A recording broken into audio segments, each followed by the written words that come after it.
Estamos aqui para mais um episódio do Podcast do Jovem, onde eu, Thomas Sampaio, mais conhecido como Jovem do Vinho, convido pessoas do mundo do vinho aqui no Brasil, especificamente nessa temporada, importadores que estão fazendo muito barulho aqui no Brasil, trazendo um monte de produtores super especiais. E hoje eu tenho a honra e o prazer de convidar não só um amigo meu, mas um cara que tem um portfólio diverso e que está trazendo um monte de pequenos produtores muito especiais. Raul, da 011, muito obrigado por aceitar o convite aqui. Beleza, tudo bem, Thomas? Tudo ótimo, cara. Beleza também. Pô, cara, primeira coisa que eu sempre gosto de perguntar aqui nos episódios, cara, é de trazer o lado pessoal, porque em algum momento todo mundo que é apaixonado por vinho se apaixonou por essa bebida. Uhum. Então eu sempre gosto de trazer um pouco da história pessoal de quem tá do outro lado da mesa para o pessoal de casa saber quem é o Raul e como é que o Raul terminou aí onde ele tá agora. Cara, é uma coisa muito louca, porque o mundo do vinho é muito relacionamento, né? Então foi tudo muito por acaso, assim. Eu acabei abrindo a empresa com uma pessoa que abriu a empresa para mim, na verdade. Eu nem sabia o que fazer. Ficava olhando pro teto falando o que eu vou fazer da minha vida. Mas aí eu sou muito assim, acelerado, não conseguia ficar quieto. Eu fui falando com algumas pessoas. Tinha um pessoal, amigo meu, que era de Santos, e eles trabalhavam com importação, tudo. Eles falaram: Raulzinho, vem aqui que eu vou abrir o radar para você. Isso aí foi lá em 2011. Uhum. Aí eu tirei, e aí, bom, minha família é italiana, tudo de origem italiana, tem costume de tomar vinho, mas eu não gostava dos vinhos porque eu ainda não tinha ido para Borgonha. E aí eu acabei entrando na parte de TI, eu fornecia acessórios, importava do Canadá umas coisas para a Sony do Brasil. Legal. E aí eu fui começando a importação, aprendendo daquele jeito, não sabia nada, não sei o quê. E aí quando eu fui ganhar uma grana com esse negócio, a Sony saiu do Brasil. Eu fiquei com o meu lucro lá e comecei do zero. Mas aí eu não parei também, continuei. E eu acabei conhecendo uma pessoa que é um português, que ele é comendador e tudo mais. E ele acabou me introduzindo no vinho. Ele falou: Raul, você não quer vender uns vinhos para mim, não sei o quê, lá, lá, lá. Acabei vendendo super rápido e comecei. Isso foi em 2014, o vinho. E aí depois A 011 disso, ainda não existia nessa época. existia, Já existia. desde 2011. Ah, Justamente, beleza. o nome também, um dos motivos é porque é do data de fundação, 011 também. Legal. São várias coisas. Eu achando que era de São Paulo. Também era para ser. Eu adoro o número 11, tem vários significados na numerologia. E eu queria também um negócio com um número, sabe? Entendi. Não aguentava mais wine, não sei o quê, vinho, não sei o quê. Eu queria fazer uma coisa diferente, assim. Legal.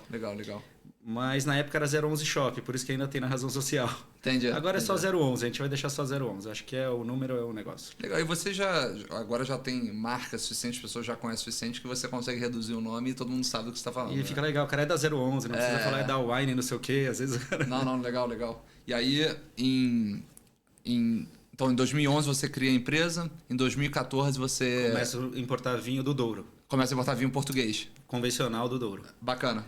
Eu importei, o primeiro produtor que eu trouxe se chama Quinta da Veiga, fica ao lado da Quinta do Crasto. Um produtor pequenininho, familiar. E aí a gente foi indo, e aí eu acabei conhecendo o Jô, né, o Jô Mendes, que me botou todas as preciosidades que a gente tem hoje. Legal. Ele me ensinou tudo sobre vinho, a gente foi viajar várias vezes juntos, e eu fui aprendendo, ele foi me introduzindo e colocando mais uma coisa no portfólio. E a gente foi indo, agora a gente está com um portfólio bem legal. Quantos países vocês estão agora? A gente só trabalha com França e Portugal, mas eu tenho um produtor da Itália, e um que é da Sicília, e um produtor da Argentina, de Mendoza. Legal, então 4. 4. É que o da Itália a gente queria trabalhar com uma viticultora, que a gente não tinha, e eu adorei os vinhos e foi uma aposta nossa, mas porque o foco da empresa é França mesmo. O foco da empresa. Mas é curioso você falar isso, porque eu ouço de muitas pessoas, inclusive eu falo isso para as pessoas, que o portfólio da 011 de Portugal é impressionante. Em Portugal a gente tem uns tesouros, né, cara? Exatamente. E o Jô, como ele é franco-português, os mesmos vinhos que a gente trabalha aqui, ele leva para Portugal. Entendi. Então os vinhos acabam conhecendo ele, e Portugal para mim é um tesouro mesmo, porque tem muita coisa legal e autêntica, e tem um pessoal se interessando mais em fazer vinhos de baixa intervenção, um vinho de verdade, assim, né? Eu digo, vinho honesto, né? Claro, e é uma coisa que é curioso, porque quando eu faço minha consultoria para os meus clientes, montando a adega, etc., eu volto e me escuto, eu não gosto muito de vinho português, porque é muito pesado, é muito extraído, aquela coisa que a gente sabe. E, por acaso, quando eu penso no portfólio da 011, quer dizer, por acaso não, né, por mérito de vocês, mas quando eu penso no portfólio da 011 e eu penso nos portugueses, esses são os portugueses que eu quero beber, assim, honestamente. Tanto em brancos quanto em tintos, na verdade. Principalmente os brancos, né? Tem alguns tintos maravilhosos também, mas os brancos é uma coisa de louco. Pô. Não, é impressionante. Eu tenho vários amigos meus, inclusive o Roberto Vulcano, mandar um abraço para ele. Ele odiava vinho português, quando ele me conheceu, eu falei assim, hoje você vai tomar vinho português, você vai gostar. Ele falou, não vou. Eu falei, você vai. Aí pode perguntar para ele quando você estiver com ele, pergunta se ele gosta. Ele foi um cara que eu converti, entre aspas. E foi legal pra caramba. No final do ano passado, eu tive a oportunidade de ir no Douro, né? Uhum. E com a sua ajuda consegui visitar 2 produtores do portfólio de vocês, o Pormenor e o Paulo Coutinho. Puta, que os dois que eu adoro. Que são 2 vinhos, assim... 2 produtores de vinho incríveis. O Pormenor, que tem o nome de Pormenor por ele ser mínima intervenção, exatamente, né? E o frescor que você não sabe de onde que ele tira no Douro. Uma coisa de louco. O Adiarinto dele foi um vinho que eu falei muito. Uhum. E depois o Paulo Coutinho, eu tive uma experiência... Cara, tive uma experiência, assim... meio fora da casinha. Não, foi uma coisa, assim... Foi marcante, assim. Até hoje eu falo sobre a minha visita ao Paulo Coutinho, porque foi um vinho que pra mim foi um... Eu acho que todo mundo que bebe vinho há algum tempo e bebe vinho sério... Tem momentos ao longo da vida com produtores ou com vinhos específicos que o vinho te marca de uma maneira que você fala, cara, isso é diferente. Porque você trabalha com vinheron, você acaba conectando com ele. É diferente você comprar o vinho só, você vai lá, ele te explica tudo e ele conecta com a natureza, é muito legal, eu adoro. Explica pro pessoal de casa a diferença entre um produtor de vinho e um vinheron. Eu sempre costumo falar assim, existe o dono de vinícola, que o negócio dele é número e ganha dinheiro, não está errado. Existe o vinheron, que ele vai vender X garrafas, nem é muito. Ele nem vai ser rico nem pobre, ele vai viver e ele vive da terra. Eu falo que é um agricultor artista, né? Eu acho que o vinheron ele tem que ser um grande entendedor da terra e ele tem que ser um artista assim na hora de fazer. Na verdade a gente brinca que não pode estragar, né? Porque 90% é a uva o vinho, né? Uhum. Quanto melhor agricultor então e um cara com a cabeça assim, ele vai fazer a melhor fruta, a chance dele fazer o melhor vinho é 90%. Legal. Eu acredito muito nisso. Para mim o vinho é fruta, né? Aham. Vinho é fruta. Claro, aí o homem faz a transformação química ali que tem alguns que fazem a mágica mesmo. É como pintar um quadro, não sei, é uma coisa meio... Tem algumas pessoas que são artistas, alguns não nem tanto, mas tem algumas pessoas que são, cara, tem algumas pessoas que são. Não, eu tento concordar com você, mas eu acho que desse vinho que a gente está tomando agora, o Roblet é um cara que ele é mais da terra, mas ele é um artista de fazer isso, porque é muito difícil fazer o que ele faz, né? Bom, então, aproveitando que você falou do Roblet, que por acaso você sabe é um vinho que eu adoro, aliás, obrigado por trazer. Conta pra gente um pouco do Roblet desse produtor que a 011 importa já tem algum tempo? Tem algum tempo, já tem uns 4 anos. É uma pena que ele não produz muito, então às vezes fica difícil de trazer, mas a gente conseguiu comprar uma quantidade legal, ainda tem essas últimas garrafas desse Vuné. Cara, o Roblet Monod, ele é 6ª geração, né, de uma família no mesmo lugar, lá em Vuné. Ele foi casado com a Cecília Tremblay. Ele é tipo... Ele é um artista mesmo, só que o cara fica na caverna, né? Ele não sai de lá. Meio ermitão, né? Ele é totalmente ermitão, cara. Ele não tá nem aí, assim, pra nada. O negócio dele são as vinhas e fazer o próprio vinho. Eu acredito que um cara desse, se não for artista, não sei o que ele é. Ele é um... Ele é apaixonado pelo que ele faz. Legal. Essa é muito diferente, assim, porque... É uma pena que ele é meio azarado, que ele perde muito. Ele tem muito granizo, né? Muito, ele sempre perde, assim, ele tá sempre daquele jeito, tipo um artista. Tá sempre um artista mesmo, não um popstar. A produção dele é pequena, né? Então numa safra com muita perda é muito difícil pro produtor, né? Ele perdeu já 3 safras seguidas, assim, é muito até fogo. Putz, bom, tive a oportunidade, a gente estava falando mais cedo, tive a oportunidade de conhecer ele pessoalmente na minha última ida para a França, conversar um pouco com ele. E me pareceu uma pessoa super humilde, assim, super tranquila. Como o americano fala, down to earth, né? O cara tranquilo, calmo. É um agricultor que planta uva, transforma em vinho, vive a vidinha dele e é isso. Exatamente. Ele consegue continuar o que os antepassados deles estavam fazendo. A 6ª geração não é pouca coisa, né? E eu acho que é legal isso da Borgonha, essa coisa geracional, porque você olha o rótulo dele, parece um rótulo mais clássico mesmo, né? Tem até brasão aqui no canto, mas o vinho dele ele não é exatamente o que você pensaria. Exatamente. Ele é meio fora da casinha. Por isso que eu falo que é um artista. Entendi. Ele não está padronizado, ele faz o que ele vai fazer. Ele tá ali para fazer o vinho do jeito que ele tiver no dia e o que foi o ano inteiro, né? Isso que é legal, né? Legal. E eu conversando com ele, outra coisa que ele falou também que foi legal foi que eu vejo, na verdade, essa frase, apesar dela ser até clichê, você vê quando você conversa com os produtores que é meio verdade. Que ele fala assim, cara, tenho terra em Volnay, é lá que eu planto uva, eu quero que o meu vinho reflita o terroir de Volnay, e eu faço isso da melhor maneira que eu consigo, e fim de papo, entendeu? É simples. Exatamente, Simples assim. É simples, mas é verdadeiro, né? É verdade, eu acho. Eu me amarro nisso. Tanto que a gente começou a falar, não dá, a empresa não pode ser uma empresa muito grande para trabalhar com, eu acredito, assim, né? Com produtores assim. Entendeu? Porque tem que ser uma coisa muito intimista, assim, tem que ser uma coisa muito conectada com a pessoa. Mas quando você fala de produtores pequenininhos, vinhos e de equipes pequenas, pequena quantidade de produção, quais são algumas das dificuldades que você, como uma importadora aqui no Brasil, tem no que tange lidar com os caras fazendo papelada, enviando vinho, comunicação, etc. É a parte divertida do trabalho.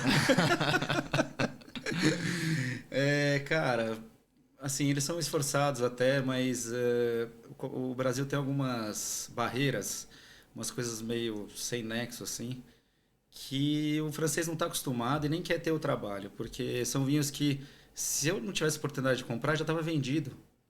Entendi. Então, tem que ter muita amizade, tem que ser muita paciência, porque se o Ministério da Agricultura aceitasse o certificado europeu, que é um puta papel que vale pra cacete pro mundo inteiro, só não vale pro Brasil. O certificado de quê? O certificado de origem. Ah, de origem. Que precisa ter. E a análise também. Tem que fazer lá e tem que fazer aqui. A análise custa caro, lá. Custa 150 euros uma análise por vinho.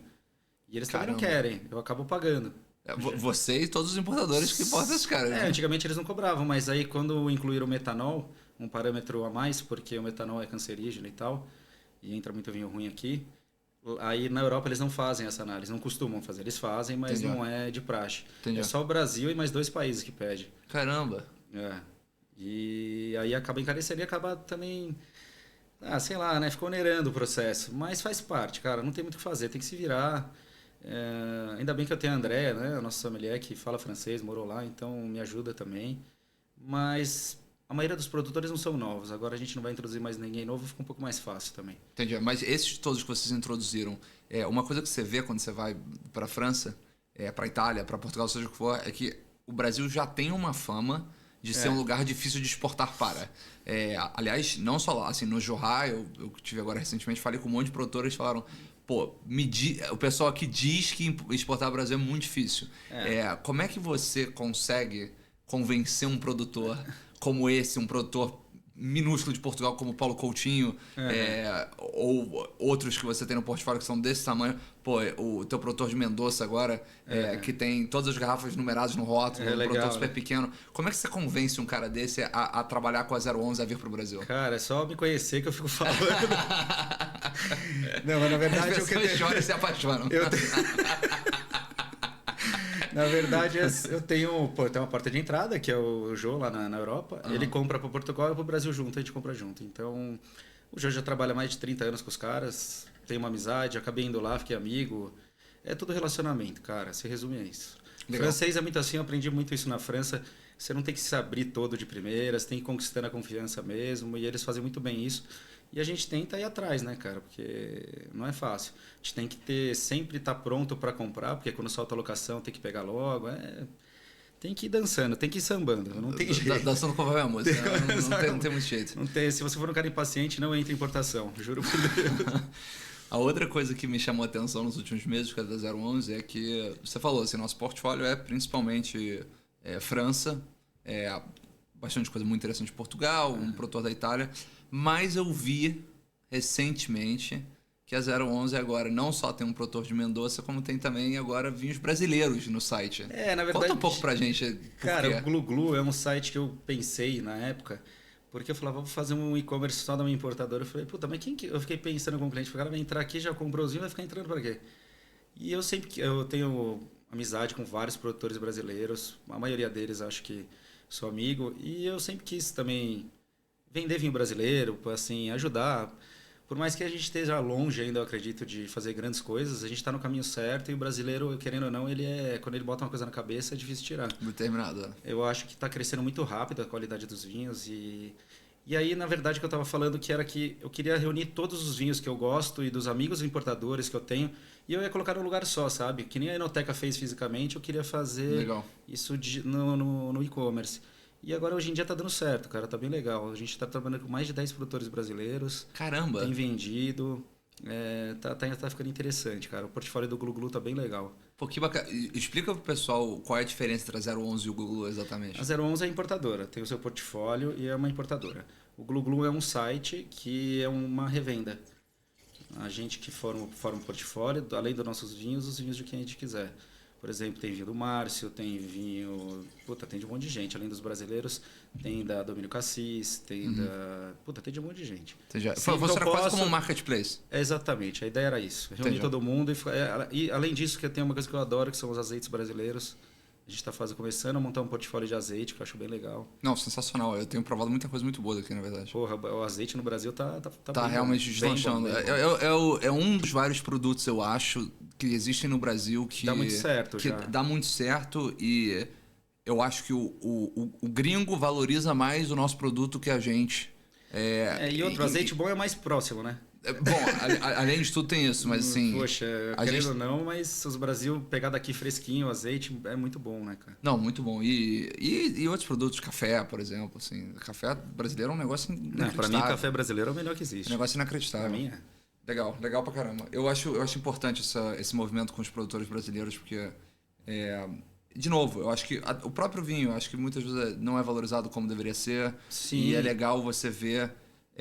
algumas importadoras, e eu estou falando da 011 porque eu vi que isso é um movimento que vocês estão fazendo, trazendo o vinho brasileiro para o site, falando assim, cara, não, a gente assina embaixo que isso aqui tem a qualidade do preço que a gente está vendendo. Sim. Eu gosto de guardar, parece que, não é que eu gosto de guardar, é legal ter o vinho quando acaba dos outros, ainda ter uma oportunidade de comprar, sabe? Uhum. Então, também pensei nisso na hora, falei, poxa, vamos deixar aí quietinho, a gente não precisa ter pressa.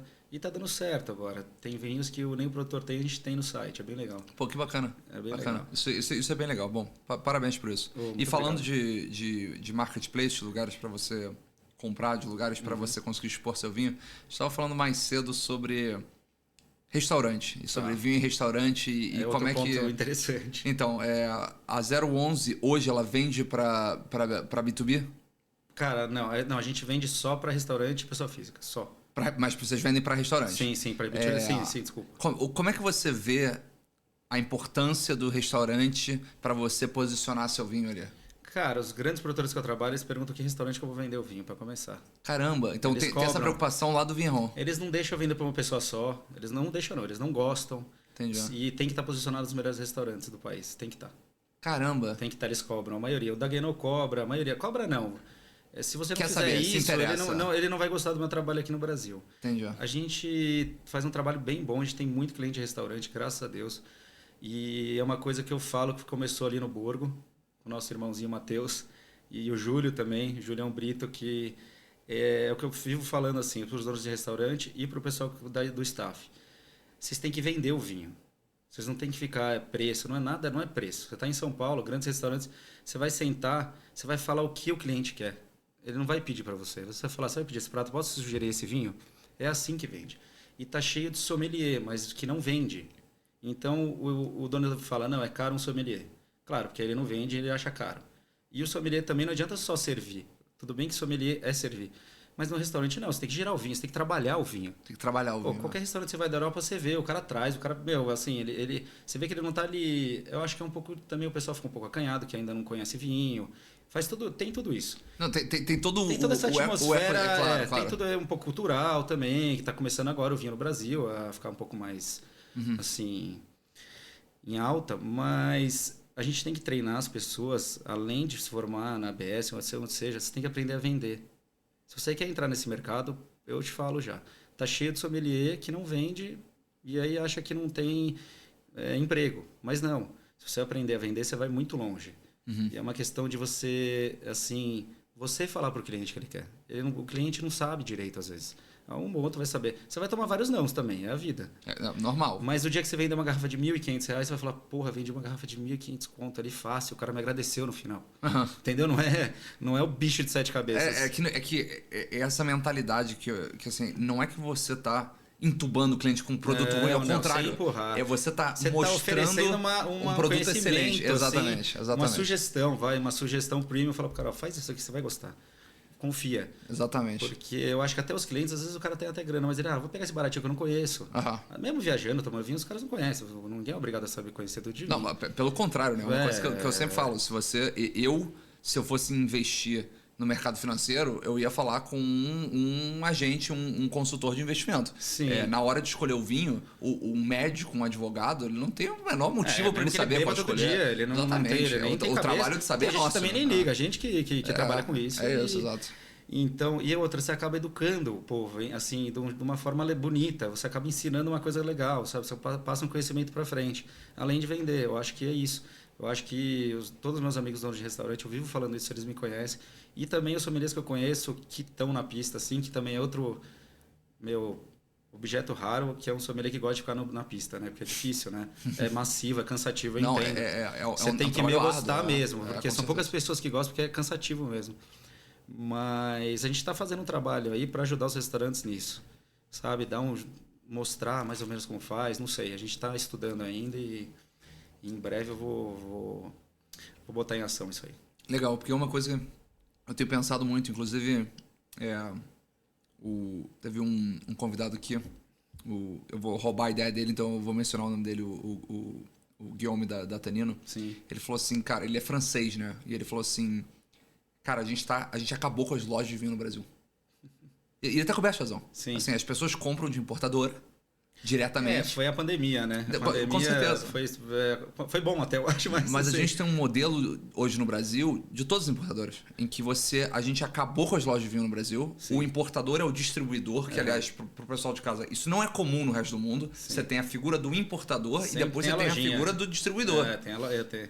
Você vai pra Bonne, você vai pro Douro, você vai pra Paris. Tem os caras certos. Você tem os cavistas, entendeu? Você tem os importadores. Você vai para os Estados Unidos, sim, a loja que te vende vinho não é a que importou. Não. Os Estados Unidos nossa. Aí Estados Unidos, então, é outra coisa. E até na Argentina, que eu tenho ido com uma certa frequência, você tem diversas lojas de vinho no centro de Mendoza, por exemplo, de Buenos Aires. Então, você tem... E que não é um importador. E aqui no Brasil criou-se um modelo, por bem ou por mal, não estou criticando, é só um fato. É que o Brasil não produz vinho também, né, jovem? Esse que é o problema, não tem quantidade, Pode ser. É tudo importado. Pode ser. É complicado você comprar muito para distribuir, assim, né? Vocês são países produtores de vinho, se for ver, né? Pode ser. Por um lado você tem razão. Por um lado, sim, eu acho que é isso. Eu acho que... Mas o Brasil também, na pandemia, quem que teve que se virar, né, cara? Claro. Mas o ponto que eu ia chegar não era nem esse. O ponto que eu ia chegar é visto que muitas importadoras não têm sede física, como é o caso da 011. Sim. E que você acabou com a figura da loja, a sua vitrine é o restaurante. Total. Então... Total. O restaurante é muito importante pra gente. Eu sempre trabalhei... Quem me conhece sabe, os restaurantes que eu vendo, eu sou amigo de todo mundo. Desde o dono até todo o staff, todo mundo me conhece. Eu vou direto. É trabalhoso, mas o certo seria o restaurante ter essa pessoa que eu tô falando. Entendi. Uma pessoa de salão que seja agilizada para vender. Cara, dá para fazer. Quando o Burger era naquela casinha pequenininha lá na Moca, não era conhecido, a gente fazia barbaridade lá. E aí eu me convenci que eu falei, é possível. Se aqui deu, sem fama, sem nada... Restaurante mais famoso tira de letra, mas eu acho que peca muito. Meu CMV, é caro, não, o pessoal só toma vinho até tal. Pô, vamos mudar isso, né? Total. Vamos mudar isso aí? Não, total. Cara, se você quer vender só o mesmo vinho toda hora, vamos trabalhar o vinho como trabalha a comida, porque são restaurantes com excelentes chefes e pratos e às vezes peca um pouco na carta. Tem diversos exemplos disso. Não, claro. Mas é isso mesmo que você falou, assim, você vai... Eu tô usando exemplos ao redor do mundo porque eu tenho viajado muito, mas é uma coisa que você vai percebendo as melhores coisas de cada lugar e depois você tenta trazer pra cá. Síntese, Exatamente. E é uma coisa que, assim, eu converso com sommelier, tô a fim de beber uma coisa assim, assim, assim, assim, Cara, assado. vem com a O sugestão, cara volta com né? 4 garrafas. Fala assim, É cara, assim que se vende, que é olha uma coisa só, que no Brasil não isso tem. aqui, isso aqui, isso aqui, isso aqui, isso aqui. Eu vou escolher uma das 4. Exatamente. Eu Aí já o tô cara- empolgado, obrigado. O cara já balizou o mais barato e o mais caro. Pode ser que eu não goste das 4 opções, mas a chance é muito pequena, ainda mais num consumidor Sim, médio. sim. E ele vai vendendo os 4 e pronto, já vendeu. Não, você já dá um golinho ali, né? Nem que seja é. só um chorinho pra você provar, já te conquistou. Já te conquistou, não, E é totalmente. assim que tem que fazer. É que aqui no Brasil tem, mas é o carrinho da caipirinha, né? Tem que- Adaptado para o nosso cenário. Mas é isso mesmo. E aí entra num outro conceito, que é um conceito que eu queria explorar, que é de parar de ver o vinho dentro de um restaurante como custo Exato. e começar a ver como um ativo. Para mim, vinho é alimento. Eu não sou de abrir um vinho sozinho e ficar bebendo sem vinho. Eu sempre vou estar comendo com alguém que eu gosto. E eu não vou compartilhar com qualquer pessoa também. Não é. Eu acho que o vinho é uma conexão. Você vai beber vinho comigo, nós vamos sentar e conversar. Não vou ficar no celular ou uma pessoa que eu não conheço direito. Não que eu não divido, eu divido, mas eu digo assim, eu dou preferência para beber o vinho direito. Claro. Então eu não encaro como uma bebida. Se eu quiser sair para beber com meus amigos, eu vou beber caipirinha, cerveja, sei lá, qualquer coisa. Difícil eu sair para vamos tomar uns vinhos. Normalmente a gente bebe aonde? No restaurante ou em casa, com a família, fazendo alguma coisa assim para comer, tá sempre na mesa. E então o pessoal encara muito como uma bebida também, que é uma bebida numa ocasião especial. Hoje nós vamos tomar vinho, sei lá. O vinho tem que estar sempre à mesa, como é na Europa. Eles fazem tudo com vinho. Certo. Não tem outra coisa. Não é que eles podem até beber um gin tônica, mas está tomando um vinho do lado ali. Porque o vinho faz parte da mesa, entendeu? Eu acho que você encara assim é outra visão assim do vinho. Legal. Eu acho que no Brasil o pessoal encara muito como bebida alcoólica, sabe? Sim. Eu não vejo muito assim. Eu acho que ainda mais esse tipo de vinho que são teor alcoólico baixo, sabe, sem intervenção, são vinhos mais puros. Eu acho que isso daí assim é para estar à mesa mesmo. Legal. Eu acho que essa tua visão também está alinhada com... Assim, por exemplo, eu provei recentemente o Nat Cool que vocês trouxeram. Sim, legal, do Ginga, né? Cara, o Nat Cool que vocês trouxeram, para começar, Nat Cool sempre tem 1 litro. Sim. Que já é legal para compartilhar. Porque é um vinho que você bebe muito rápido. Mas é um vinho com, se eu não me engano, assim, 10% de álcool, 9,5% de álcool. 9,5%. Assim, pensa nisso, cara. Um vinho de 1 litro a um preço super acessível. Super acessível. Com 9,5% de álcool. É o tipo da coisa que você senta com os colegas de trabalho ali na hora do almoço, divide em 4. Eu demorei pra achar vinho assim. Eu queria chamar até de Raulitro o vinho. Mas quando eu vi já tava pronto e assim, tem um molequinho Ginga. Eu falei pro Pedro muito sobre falar que eu quero um vinho para restaurante tinto, que é o que querendo ou não mais vende. Apesar da gente vender mais branco às vezes. Mas o tinto tem que ser leve e tem que ser de 1 litro. Eu fui pro Chile, fui pra não sei aonde, falei, vou procurar daqui de perto. Era mais caro e não era tão bom. Eu cheguei lá, o vinho estava pronto. Quando eu comprei, eu olhei aquilo, eu falei, quantas garrafas você tem? Me dá todas. Não, e eu forcei para chegar mais barato esse vinho, porque eu acredito que esse é um vinho para ter, por exemplo, vinho de copo. Coloca de copo. É vinho... Esses vinhos que o pessoal ainda não tem alguém que venda. Isso aí o cara vende sozinho. O cara olha o preço e fala, nossa, 1 litro. O cara só fala, tem esse aqui de 1 litro. O cara já vai entrar. E eu acho legal, porque é um perfil de vinho que ninguém está acostumado no Brasil. Principalmente se você falar que é português. Não, português. Se um português tomar aquilo, é capaz de me xingar. Mas o vinho estava muito bom e eu fiquei bem impressionado. Eu concordo com você 100%. Aquele é um vinho que, para os bares de vinho, por exemplo... É como o vinho de jarrinha, eu queria. Sabe, um vinho de jarrinha bem feito, que você vai num restaurantezinho, numa taberninha, era aquilo. E o Pedro conseguiu fazer. Só que é só o 21 ficou 9,5%, que foi um ano chuvoso, frio. Acho que o 22 já era 10%, mas também não é 10,5%. Pô, mas 10,5% de álcool para qualquer região tinto já é baixo. Não, Douro ainda, velho. Porra, Douro é o mais quente que tem. Surreal, um dos mais quentes, sei lá, né? Surreal. É um trabalho do Pedro, é um cara que ele é muito foda, meu. E o legal de você conseguir servir vinho em taças assim é que mais pessoas provam, que me leva para o próximo ponto que eu queria chegar. Sim. Qual é a importância hoje que você vê para eventos, como tastings, como jantares harmonizados, etc? Tá, a gente tem O que a gente tem feito assim agora é feito umas mini feiras dentro de alguns lugares, tipo dentro da Enoteca. A gente tem feito... Vocês estão na Natureza ano passado. E nós vamos fazer o quê? Fazer essa intervenção dentro do restaurante para ajudar nas vendas. A gente vai colocar a Andréa, ela vai ficar abrindo os vinhos, o pessoal vai provando, quem quiser. A gente vai fazer um menu acoplado, sei lá, champanhe. O Matheus vai desenvolver um mini menu só para champanhe. Caramba! E a Andréa vai ficar na pista ali. Então, mas a gente está focando mais nisso agora. Os jantares a gente quer fazer, mas dá muito trabalho e os vinhos acabam antes. É difícil, depende do vinho que todo mundo quer, chega já vendido e acaba não tendo vinho suficiente para fazer isso. Entendi. Mas é uma dificuldade que a gente tem. A gente deveria fazer mais jantares harmonizados, eu acho. Mas você vê a importância nisso? Você acha que se vocês tivessem a capacidade, seria uma coisa positiva? Pô, eu acho legal, cara. Não dá pra fazer só dos nossos vinhos, né?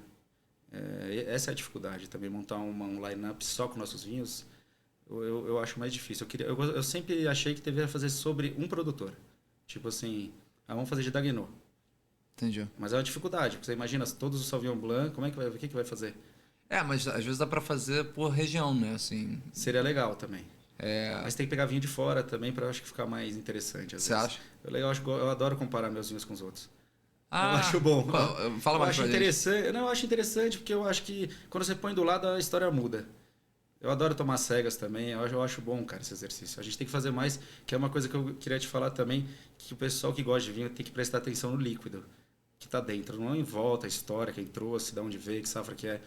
Tem que focar no líquido, fechar o olhinho e falar, é isso daqui é isso. Treinar isso. E é só tomando as cegas. E colocando do lado é interessante também, cara. Entendi. A cabeça muda, abre muito mais, expande muito mais o pensamento. Então, pra você, o que importa é só o que tá dentro da taça. Só o que está dentro da taça. Esse é a sua métrica para escolher novos produtores, para saber quem Sim. você traz. Eu aprendi a tomar vinho assim. Entendi. Tem um produtor de champanhe que você conhece e tal, que é o Manuel Lassagne. E nós fomos lá uma vez e tinha um amigo nosso junto, que é a uva atrás, né, que importa. E ele começou a beber assim. Mas ele estava super empolgado assim, né? Mas quanto tem de pH, de acidez? O Manu olhou para ele e falou assim, o vinho tá bom? Aí ele falou, tá. Ele falou, é assim que eu faço. Eu bebo, provo e engarrafo. Mas não é, assim, É uma coisa muito... Foi uma lição assim que eu nunca esqueci, porque realmente no fundo é isso, cara. Não tem que saber muita coisa, você tem que prestar atenção no líquido.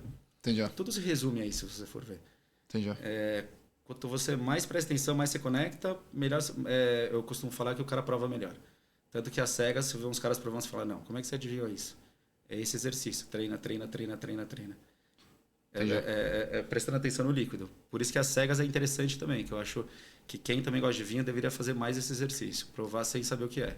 É porque o exercício às cegas, eu acho que ele reflete uma pessoa que confia no portfólio que tem, né? E confia nos produtores que você traz. Que, aliás, era o que eu ia te perguntar, que assim, você tem um monte de produtores que, antes de você trazer para o Brasil, provavelmente a maioria nunca tinha ouvido falar.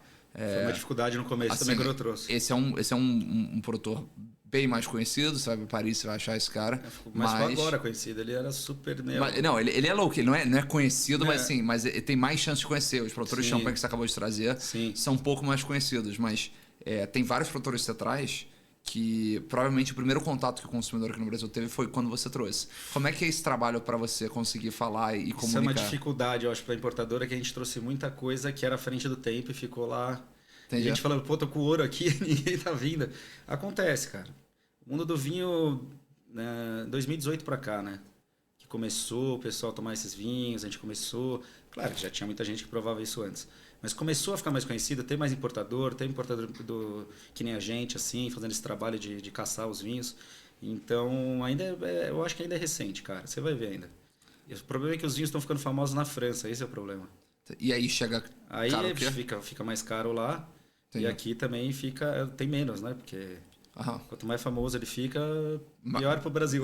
Entendi. Bom, no fim das contas é verdade. Querem dividir, né? Isso é uma coisa legal também dos produtores que eu queria falar para você, que eles têm a consciência de separar direitinho para cada país que ele exporta. Ele não vai falhar, falar, vou vender só pro chinês ou só pro americano, não. Entendi. Então eles têm esse carinho, assim, que eu acho super legal isso deles. Entendi. Eu acho super honesto também, porque o cara poderia vender para um só e já era. O cara não e é aquilo, né? Assim, no fim do dia, quando a gente está falando de um produtor pequeno, vender para o Brasil provavelmente dá mais trabalho para ele do que daria para vender tudo para um lugar só, né? Dá, né? O Brasil tem aquele contrarótulo que parece uma bíblia. É fogo, cara. Já podia ser um QR Code, viu? O Ministério da Agricultura aí podia inventar. Ó, fica a dica. Fica a dica. E, cara, é fogo, porque já tem o certificado europeu para eles, que eles emitem, que para eles é tudo, que é um puta papel com brasão e tal, não sei o quê. E aí o cara tem que preencher uma folha no Word. Muitos deles não gostam nem de computador. Os caras do Jorrar não tem computador, cara. Então, assim, é complicado. Você tem que, mesmo a gente preenchendo, eles, não vou até a CCI assinar. E a CCI na França é super burocrático. Você acha que o Brasil burocrático ali é super chato. Os caras não querem fazer o negócio. Entendi. Então você acaba... tem que ter as manhas, cara. Como a gente tem algum tempinho já, a gente já meio que sabe. Entendi. E facilita quando você começa só a recomprar, né? Quando você começa a trazer coisa nova, é sempre mais difícil. A primeira vez, sempre dá um pepino, fogo. Ainda mais região longe, que nem Jurrá da vida. Eu tô até querendo comprar de novo os vinhos, mas eu fico pensando, nossa, que dificuldade foi. Até ela falou, Raul, não quero mais vender para você. Não aguento mais preencher papel. Eu tive que ir na, como chama o lugar? Lan House. Ela teve que ir na Lan House. Ela não tinha computador. Não tinha computador. Não tem computador. O problema eu não sei como ele faz. Acho que tem alguém que faz para ele. Mas os outros é difícil, cara. Cara, que loucura. Mas, aliás, que isso é uma coisa que eu falei várias vezes aqui no podcast, em vários episódios. Eu acho que a grande maioria das pessoas não tem noção não da tem. realidade do que é um vinheron. Um vinheron como esse, né? É tipo catar o cara que planta, sei lá, na mantiqueira. O cara mora lá. Tipo, você querer levar pro Japão. Tipo isso. Que loucura, A né? dificuldade é difícil, cara. Mas eu acho que o Ministério da Agricultura podia melhorar várias coisas aí, cara. Não custa muito, não. Não ia mudar nada, só ia melhorar. Porque para uma importadora pequena, você consideraria as 011 pequena hoje em dia? Acho que sim, pequena. Médio pequena? A gente tá com muita coisa no portfólio, mas é uma empresa pequena, é uma empresa de 3 pessoas. Então, beleza. Vou chamar de pequena. Micro. Outra coisa para uma empresa pequena, quando você cai dentro dessas burocracias, fica com o container preso, essas coisas que a gente sabe que acontece. Isso deve ser muito difícil do ponto de vista de cash flow, né? O problema é que todo mundo abre importação, abre uma importadora e fala, nossa, dá dinheiro. Só que você não pensa, é um negócio de longo prazo. Você vai ter que comprar o seu estoque. Uhum. Então, os primeiros anos você só compra. Até você falar, agora for meu portfólio, agora eu vou começar a girar dinheiro e vai sobrar. Esse é um ponto que ninguém percebe. São montantes muito grandes, né? Assim, quando você vende um container, entra muito dinheiro. R$500 mil no mínimo, né? É isso? 400, Caramba. 500, 600, 700, pra cima. Aí é maior pequeno ainda, é só container de 20 pés. Não trago muito. E tem que ser refrigerado. Aí tem a dificuldade de você ter que juntar de todo mundo um pouquinho de cada, conciliar toda a carga. Esse Não conciliar é deve ser difícil. O transporte marítimo subiu muito, agora está melhorando o preço, mas é um mercado que também só dá BO. Você muda a empresa, é tudo igual. Um joga a culpa pro outro. O armador fez isso, não sei quem fez aquilo. Você acaba tendo esse risco. Isso aí é meio jogo de sorte. A importação dessa parte, você tem que se desdobrar, cara. Entendi. Mas aí você falou, né? É um business que requer muito dinheiro, assim, para você botar, para você trazer um container, vender aquele container para conseguir trazer o próximo. Isso, aí você tem que pegar o lucro. Então, tem tem vinho que é muito bom, você fala vai vender e não vende. Eu acho que todo importador já passou por isso. Né? Não, pra você ter uma ideia, eu tô liberando agora o da Guenot, vai ser a semana que vem. O cara já me mandou a locação desse ano. Eu tô liberando agora. E você já tem que agora comprar. Já vou comprar de novo. Que loucura, né? Cara, acontece. Tem importação. A gente costuma ser rápido. Demora uns 2, 3 meses no máximo. Só que assim, teve algumas que enroscaram agora, cara. Porque era vinho que não era de denominação de Portugal. Tem o IVV, que é um órgão lá, muito lento. Cara, o vinho ficou 3 meses parado lá esperando o pessoal agilizar. E quando o vinho Chegou parado, aqui, ele não mandou, ficou mais 3 meses. Nossa. Demorou 9 meses a importação. E é isso que eu falei, né? Assim, você tem que trazer um container, vender esse container para conseguir trazer o próximo. A gente comprou 3 seguidos agora. Agora a gente tem que organizar tudo. E quando isso acontece, desestabiliza a empresa financeiramente. Cara, demais, vai se virando. Cara, que loucura. Vai vendendo aqui, vai trazendo dali. Tem que ter uma constante. A gente traz 4, 5 containers por ano, que é o que a gente quer mesmo. A 011 faz pré-venda? Agora a gente está fazendo de alguns vinhos que, tipo da Guenot e Guibertot, por exemplo, tem que ter pré-venda, porque chega e acaba muito rápido, então eu tenho feito. Não é uma coisa que eu gosto de fazer muito, mas dependendo do caso eu tenho que fazer, eu faço. Entendi. Mas eu acho que eu prefiro quando chega, bonitinho, e aí começa a vender. Eu acho que todo importador prefere esperar, obviamente, fazer o troço devagar, mas assim, eu acho que a pré-venda tem o seu papel nesses casos que a gente acabou de falar, né? Porque, primeiro, às vezes é uma questão de necessidade, Sim. mas segundo, era o ponto que eu queria chegar, o consumidor brasileiro é um consumidor que é meio viciado em desconto. Então... E o problema de você fazer pré-venda é que para você conseguir comunicar para o consumidor que você está fazendo essa pré-venda por todos os motivos que eu acabei de mencionar, Sim. A próxima vez, depois que o vinho vem, tá na prateleira, ou ele quer comprar no preço de pré-venda. Outra coisa que, cara, os importadores pequenos não conseguem dar muito desconto, cara. É muito difícil. A gente tem preço para PJ, para restaurante, preço do site. Claro que um cliente entrar, comprar de bastante, for amigo, a gente dá um desconto quase para PJ ou às vezes PJ. porque compra muito, não sei, o cara compra, sei lá, 50 mil reais, eu vou fazer o preço mais barato, eu não posso também. Claro. Mas a gente não consegue, eu vejo, por exemplo, vinho, 50% de desconto, eu não entendo isso. Quer dizer, eu entendo, mas eu Você não não gosto entende? de dar desconto para começar. Não, claro. Porque é muito difícil conseguir os vinhos e eu sei quanto vale. E a 011 não precifica muito alto os vinhos, na minha opinião, pelo menos. A gente faz de tudo para os vinhos chegarem mais baratos, cara. Que é muito imposto, é muito tudo. Então, o meu trabalho na importação, um dos focos é esse. Fazer de tudo para o vinho chegar mais barato. Entendi. Gastar pouco na importação, sabe? Dar um jeito de pagar mais barato, não sei. Entendi. Porque... Só que aí é fogo, né? O pessoal, seu vinho é caro. Sempre falou, vinho da 011 é tudo caro. Falei, mas você tem que ver o que você está comprando, né? Você tem que ter se balizar, pô, preço do ouro, a cotação do ouro é ouro. Prata é prata, bronze é bronze. Claro. É fácil falar, né? É que o pessoal é acostumado, por exemplo, de um importador grande, né? Lá não sei aonde está dando 50%. E tem que entender que não é uma empresa grande, né? A empresa grande tem caixa para fazer isso, tem volume, tem uma equipe de marketing para fazer um negócio desse. Não, e tem que entender que muitas vezes não é 50%, né? É metade do dobro. Metade do dobro é 10%, exatamente. Eu não sei, tem gente que gosta, sei lá. Eu falo assim, tá aí o vinho, você não quer. Tem vinhos, por exemplo, que a gente tem atrás 18 garrafas. Vou dar desconto. Não dá. Você quer, tá aqui. Quer? Se não quiser... O ato de poder comprar já é o privilégio. Engraçado, na 011 os vinhos que mais vendem são os mais caros. Aliás, muito louco isso. É um ponto que eu ia te perguntar, porque muito louco. Eu fiz essa pergunta para quase todo mundo que sentou nessa cadeira e as respostas foram radicalmente diferentes. E eu ouvi de um importador que dizia assim, cara, eu vendo muito vinho de 500 reais, vendo muito vinho de 400 reais, e o pessoal me falava, traz vinho até 200, traz vinho de 200, traz vinho até 200. Aí eu trouxe e não consigo vender nem a pau. Já aconteceu comigo. Entendi. Apesar que esses portugueses não, mas eu trouxe uns outros vinhos ali dos argentinos mesmo, achei que ia conseguir e não tô conseguindo. Entendi. Eu sempre falei isso na empresa, até falaram, não, trazer vinho barato. Eu falei, não é preço. Não é preço. A gente não é um importador de preço. Nunca foi, nunca vai ser. A gente traz as coisas difíceis de encontrar. E sabe quanto custa. E é caro lá fora também. O Silex lá tá 200, 300 euros. Porra, a gente vende aqui e chega acaba. A gente tá trazendo agora 74 garrafas e já tá tudo esgotado. Caramba. Não tem jeito. Não tem, porque é um vinho que de 1.000 e 2 pau, velho. Então, assim, não é um vinho barato, é um vinho bem caro. E é engraçado isso, né? É o trabalho que a gente fez. A gente focou nessas coisas, nos tesouros. Entendi. E a gente tem Portugal justamente para isso. Que eu adoro, mas assim, é a linha econômica da 011, vai. Entendi. Os vinhos de Portugal, acho que para PJ, no máximo 500 reais. Um ou outro ali que é mais caro. Muito difícil ter mais que isso. Entendi. Bacana. É meio... Cada história é uma história, como você falou. Cada caso é um caso. É muito louco isso, né? Porque... Bom, quem já importou sabe disso. O cliente fala assim, não, traz tal coisa que eu compro todas, que não sei o quê. Aí o vinho cheio, o cara Nunca não faça isso. Nunca faça isso. Todo mundo já caiu nessa vez. Eu falei com a Malise até. É fácil importar, né? Você acha que tudo vai vender, tudo é uma beleza. Esse vinho é tesão, não sei o que. Chega aqui e você fala, essa porra é boa e não tá vendendo. Esse negócio aqui... Você só vai ter isso, que é o que a gente está tendo agora, mais de 10 anos importando. Porque você começa a saber o que vende. Não é você que vai falar, você tem que vender para você saber o que vai vender. É a diferença do seu gosto pro que funciona para uma empresa, né? Tem essa também. Você não pode ser um cara que... Puta, se você for narcisista, fudeu, velho. Você não vai vender nunca. Só eu sei, o meu é bom.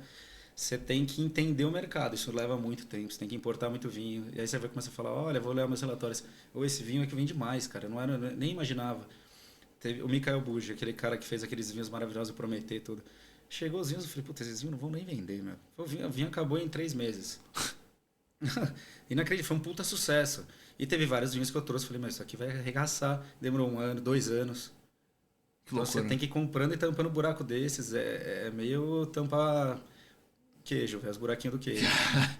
Até você formar o queijo e falar, agora eu sei, vou tirar um pedaço, vou comprar outro pedaço. Entendi. É complicada essa dinâmica da importação. Imagino. E aí, o que... Para quem quer investir, quer ter uma empresa, assim, o cara não consegue entender muito. Você tem que levar tempo, como o Vinheron, né? Como o Vinheron. Acho legal. Você tem que formar, isso é uma coisa de longo prazo, cara. Bacana. Vinho. Bacana. Nesse estilo que a gente faz, né? Sim, claro. E vinho nesse estilo, aí a gente entra num outro ponto, né? Que no último, vou falar, 3 anos, 4 anos, mais ou menos, a gente viu um boom absurdo do consumidor brasileiro falando de taça. Ah, então, a taça foi legal. A gente trouxe também bem antes, aí que tava na moda. Antes de ficar na moda, a gente trouxe. Eles trouxeram os Sidones. Trouxemos as Mas teve uma vez que a gente Sidones. estava conversando meses atrás em que você me explicou qual foi o motivo de você trazer as Sidones. Como é que você escolheu as Sidones? Isso lá em Conta aí pra gente. 2017, cara. Eu tava em Portugal. E aí o Jô falou, ô Lagartixa, que ele me chamou. Ele tem uns copos aí pra você provar, melhor que Exalta, ele falou. Eu falei, tá bom. Aí a gente começou a provar, tinha a Gressel do Malísia, tinha a Gabriel Glass, que eu achei um tesão também, que eu acho que os meninos da Uva trouxeram, mas trouxeram a soprada, né? Eu não vi, pelo menos. Eles trouxeram, mas já chegou esgotada também. E tinha Sidônios e tinha... Qual que tinha uma outra que eu vou lembrar já.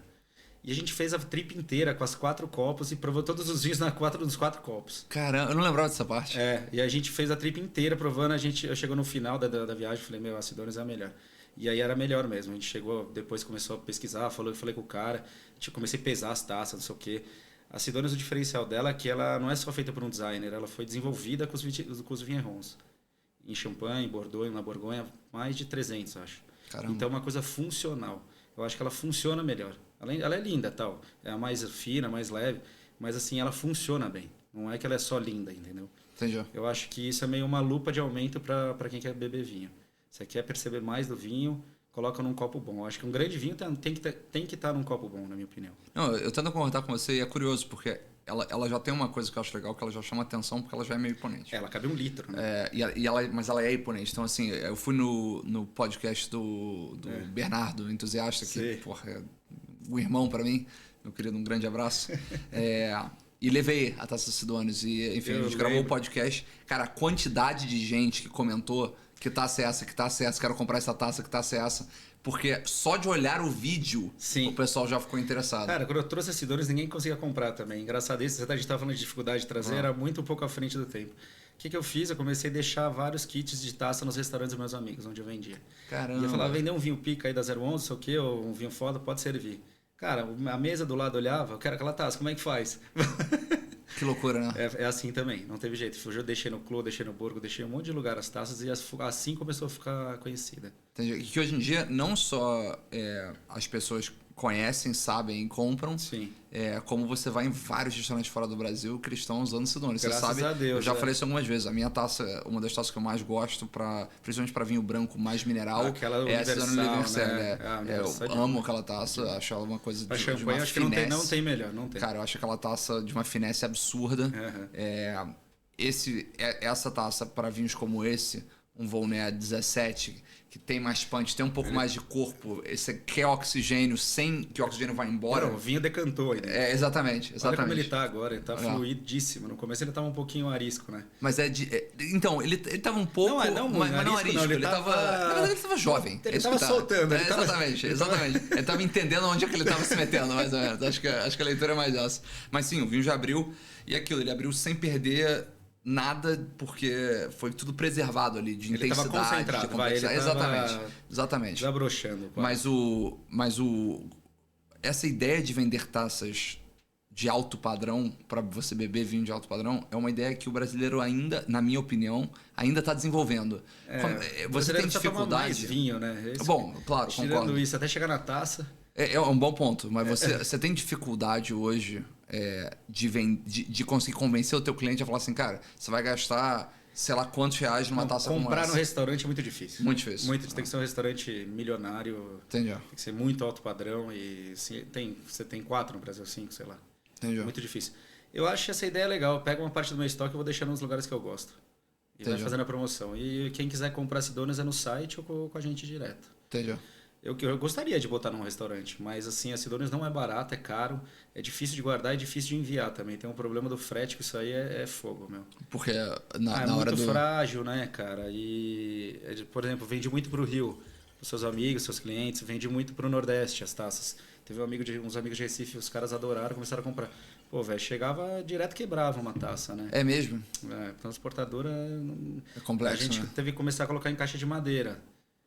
Caramba! Cara pra cacete. Caramba, que loucura, hein? O que a gente tem legal da Sidones, que eu não sei se você... você já conheceu os decanters, né?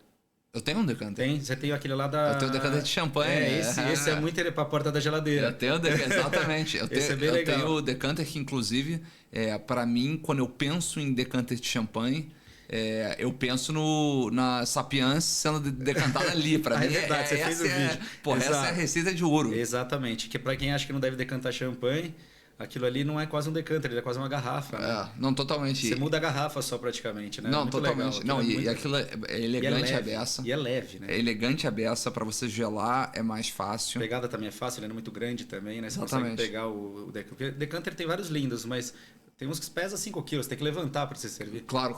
Eu acho lindo, mas eu acho legal mais leve. Não, eu tento concordar com você. E que é uma coisa que... isso não é só no Brasil, não. Isso é no mundo. As pessoas...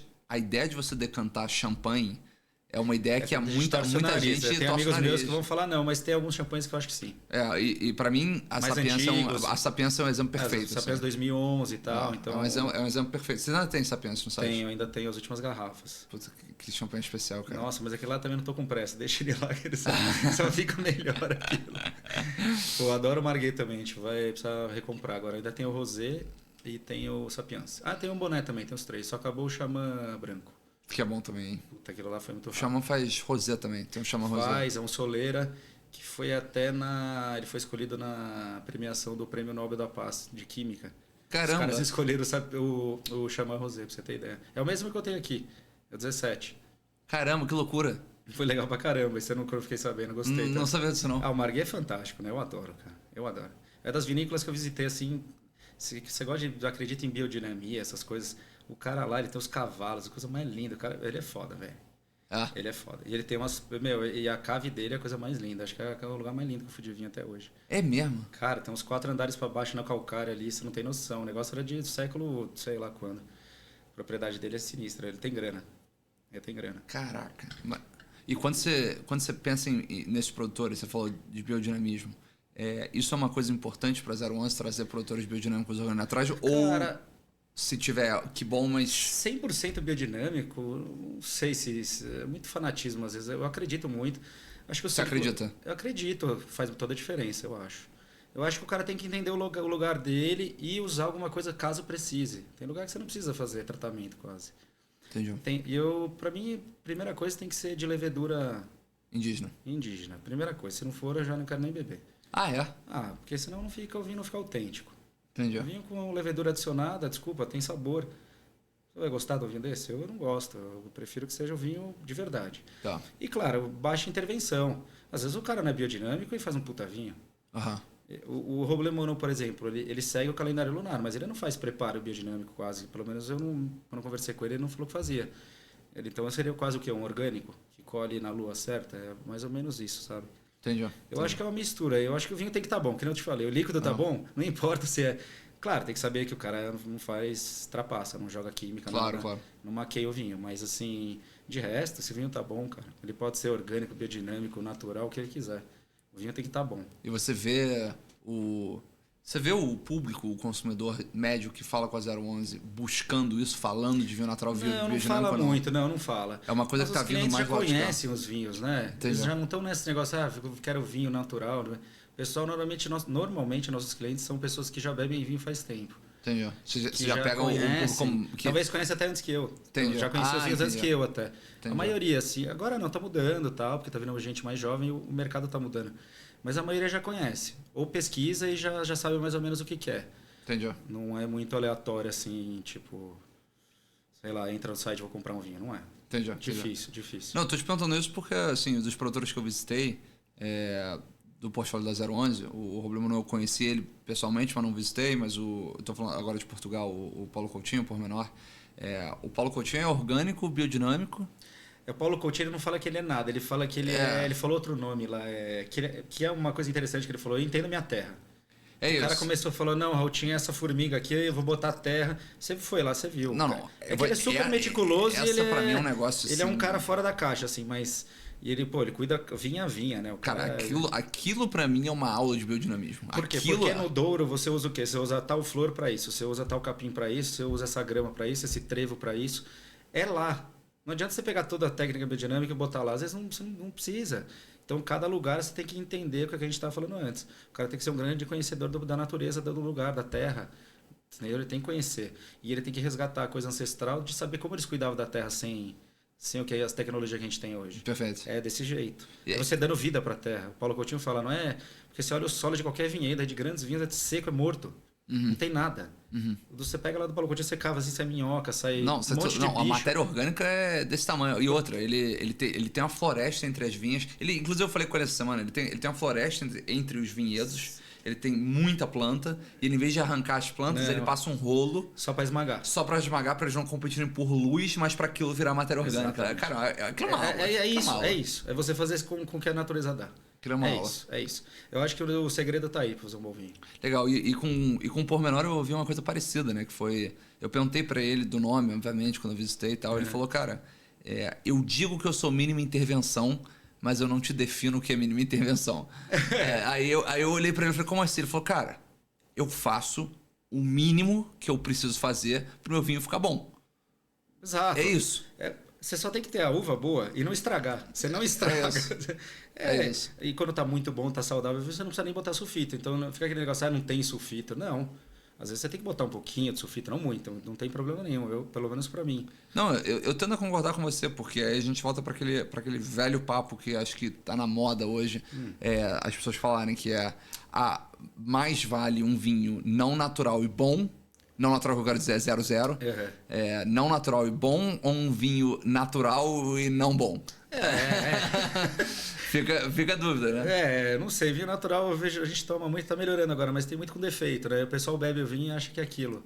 Pois é, e que aliás é um outro ponto. O vinho tá com defeito já, cara. O vinho já foi, uma bactéria já mudou o vinho. E o pessoal acha que o vinho é aquilo. Pois é, pelo menos pra mim. Se você falar com vinho rom, o cara tá com defeito. Na hora. Muita coisa que se bebe no mundo, não aqui só. Isso teve uma onda, primeira onda, agora passou, agora ainda tem gente... Mas é que os produtores em si, no geral, estão melhorando as vinhos. Eu tento concordar com você. Não é fácil fazer um vinho natural. E quando o vinho natural, ele não tem conservante. Quando ele vira, se ele contamina, é fogo. Não é muito bom tomar vinho natural estragado. Faz mais mal do que o vinho estragado convencional, pode ter certeza.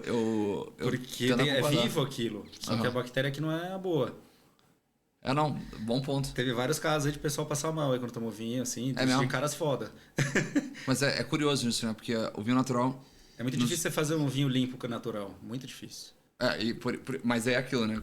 A galera que consegue realmente... É um artista. Faz os vinhos mais extraordinários do mundo, com uma energia, uma plenitude, quando uma dá coisa certo, louca. É isso. Exato. Dá água pro vinho. Só que como pouca gente, eu acho, tem a possibilidade de provar esses vinhos que a gente está falando... A galera que prova vinhos naturais de efeito acha que vinho natural é aquilo. Vai no negócio do preço, aí pega os mais baratinhos, lógico que pode estar um contaminadinho. Uma garrafa tá, uma outra não tá, mas quando tá, e o pessoal toma, eu não gosto de vinho natural, tem muita gente, eu não gostei. Por isso você tem que fazer uma introdução ali quase. Você pega um cara mais clássico de vinificação, mas é natural. Ele, é natural. Mas você percebe, por isso que eu falei, esse negócio de comparar o vinho e botar do lado é interessante. Legal. Você cata grandes vinhos até convencionais, ou não, você toma, você fala, nossa, você fala, que é isso? Você começa a perceber mais, você começa a criar referência, né? O cérebro começa... Olha a diferença. Porque quando você toma um dia, você fala, foi o melhor vinho da minha vida.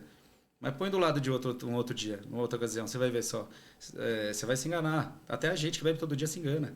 Mas isso é uma coisa curiosa, né? Porque eu escrevi isso recentemente. Por muito tempo, eu achei que comparar era a melhor maneira de você ver qual vinho era melhor. Não é questão de ser melhor. Para você desenvolver... entendi. Sua boca, sua mente. Justo. Você aumentar sua consciência do que é vinho, o que é o quê. Você começa a... Por exemplo, eu quando vou provar vinho, que é a primeira coisa, lugar quente ou frio. Aí depois já penso numa cor da fruta, o que é isso? Aí depois eu vou desmembrar o resto. Entendi. Cada um desenvolve. Foi assim que eu fiz. Vamos colocar aqui, isso aqui é um lima amarelo, isso aqui é verde, isso aqui é vermelho, é negro, sabe? É preto, fruta negra. Você começa a distinguir assim, e fazendo isso, você consegue aumentar a sua capacidade, eu acredito pelo menos, de enxergar de outra forma o vinho. Entendi. Quando põe do lado é foda, velho. Quando põe do lado é realmente complexo. O meu ponto da comparação era mais porque eu já presenciei várias vezes duas pessoas provando vinho juntas, em que, vamos dizer, eu trago um vinho, você traz um vinho, e aí a gente está aqui bebendo junto, e aí a gente erra a ordem de serviço. Por exemplo, aí a gente... Vamos botar esse vinho aqui de exemplo. Vamos imaginar que agora a gente fosse beber um vinho mega delicado, mega fino, assim, frágil. Coitado dele. Depois desse, a gente achar que o vinho é mas lá atrás... Então, não, mata o vinho. É uma coisa que eu sempre falo. Se você vai beber branco e tinto numa degustação, nunca começa pelo branco. Porque o branco normalmente vai ter muita acidez. Se você tomar o branco e depois o tinto, sua boca vai ficar demorar um tempinho para ela voltar. Caramba. Então toma sempre o tinto e depois os brancos, dependendo da acidez, né? Claro. Se for um vinho tinto ácido também, foda-se. Mas assim, se for um vinho, normalmente os vinhos, poxa, você vai tomar, sei lá, um Chenin. Depois você vai tomar um Pinotzinho, levinho. Sua boca vai ficar blindada depois. Vai achar que o Pinot tá insosso, você vai falar, tá ruim. É. Você só vai melhorar quase na metade da garrafa. Ou se você limpar a boca de alguma forma, com alguma coisa, aí beleza. Mas se for na sequência... Então, na 011 a gente sempre fazia esses caras. Mas, Raul, como assim? Eu falei, começa por esse, termina nos brancos. E champanhe também é outra coisa que eu adoro no final, que lava, né? Não, então, o champanhe no final eu sou adepto, aliás, todo mundo que vai no meu jantar. Cresceu tomando um champanhe de aperitivo. Cara, todos os meus convidados dos meus jantares sabem disso, que a gente sempre termina com champanhe. Eu já terminei. Cara, eu já terminei com Sauternes, já terminei com vinho do Porto, já terminei. E gosto dessas coisas. Beleza, se quiser. E eu gosto dessas coisas, mas terminar com champanhe, ela eleva né? o estado da mesa inteira. E você, em vez de terminar o jantar enfiado na cadeira, você termina o jantar querendo tomar a saideira em outro lugar. É uma coisa realmente também, ainda bem que você falou desse ponto, que eu amo champanhe, cara. Não, cara, e vocês estão com um portfólio de champanhe agora que realmente tá muito legal, cara. Assim, vocês têm...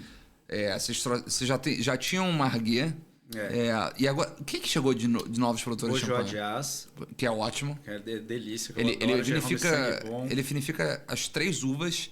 Tem uma cuvê dele que ele mistura as 3, mas ele também faz varietal das 3. Faz varietal. Bacana. Cara, o Jerome é um puta gente boa, eu adoro os champanhes dele, sempre quis trazer. Eu já tinha falado com ele um tempão. Aí a gente acabou indo lá e ele acabou falando, nossa, Raul, vamos fazer. Tipo, o que eu falei pra você, é só chegar lá, conversar, o negócio funciona, é assim que faz. É assim. Eu trouxe o La Côte Goubion também, que é um casal, o Richard e a Geraldine, que os vinhos são foda. Eles fazem vinho... Eles estudam junto com o Rupert Leroy. Ah, legal. O Rupert Leroy dá aula de biodinamia, dá aula de vinificação. E, cara, os champanhes deles são foda. Trago o Froissart, que é um cara que tá ali na montanha de Reims, que é... Puta, o cara também é demais. Os champanhes são mais assim para restaurante. Entendi. Digo assim, são mais gastronômicos, estão uns 3 estrelas Michelin. Os champanhes são demais. E tenho também, quem mais? É o Marguet, Froissart, La Côte Goubion, Bourgeois d'As. Eu tô esquecendo de um, velho. Ah, e o Philippe Lancelot. Porra, esqueci do que eu mais gosto. Philippe Lancelot tá em Cramã ali. O cara é foda também. Você vai provar. Acho que você não provou ainda. Esse eu não provei. Ele tem 3 cuvês, eu trouxe. Ele tem mais, mas o cara, assim... Esse é um cara que é artista. Ele só faz a cuvê... Cada ano ele faz uma cuvê e do jeito que ele tá. É o estado de espírito dele. Tem uma cuvê que chama La Fond du Bateau, que é tipo no fundo do poço. sim. Ele tava triste. É um blend blanc que anima, velho. Anima. Você vai tomar esse vinho comigo, você vai pirar. Pô, que bom. Vamos tomar antes que acabe, porque só tem mais, acho que 12 garrafas. Mas vamos então, esse é o negócio do 011, né? Você fala dos vinhos, aí acabou. Alguns pensou, sim, olhou, em volta, acabou. Champanhe e Vale do Loire é impressionante. Mais que Borgonha pra gente. Caramba, que legal. É muito doido isso, né? A gente meio que... Eu quero especializar em champanhe, cara. Tô louco pra trazer mais champanhe. Pô, que bacana. Cara, é vida. Parabéns pelo trabalho. Obrigado pela garrafa. Thomas. Obrigado pelo convite. Pô, um prazer. Saúde. Espero ter gostado. Valeu, saúde. Valeu. Tchau, galera.